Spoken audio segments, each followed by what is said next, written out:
মই মাত্ৰ অহা 5 বছৰত চৰকাৰ গঠন কৰাৰ পিছত আপোনালোকক কেনেকৈ আমি সেৱা কৰিম তাৰ বিষয়ে কেইটামান কথা ক'বলৈ মই যত্ন কৰিম।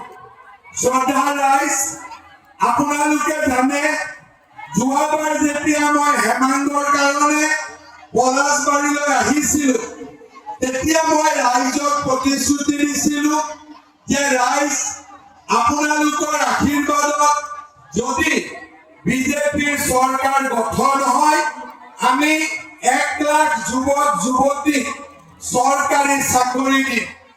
বহুতে মোক বিশ্বাস কৰিছিল, বহুতে মোক সমালোচনা কৰিছিল যে ক'ৰ পৰা অসমত 1 লাখ চাকৰি ওলাব, ধাৰ ল'ব লাগিব, চৰকাৰ বন্ধ হৈ যাব, টকা ক'ত পাব।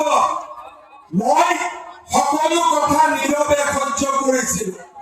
আজি 5 বছৰ পিছত মই আপোনালোকৰ আশীৰ্বাদ লৈ গৌৰৱেৰে ক'ব পাৰো আমি 1 লাখ যুৱকক নহয়, আমি 1,65,000 যুৱক যুৱতী আমি চৰকাৰক চাকৰি দিম। শ্ৰদ্ধা ৰাইজ,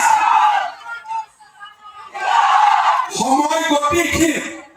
যোৱাবাৰ ইলেকশ্যনৰ সময়ত মই কৈছিলো 1 লাখ ল'ৰা ছোৱালীক চাকৰি দিম, 1,65,000 দিম।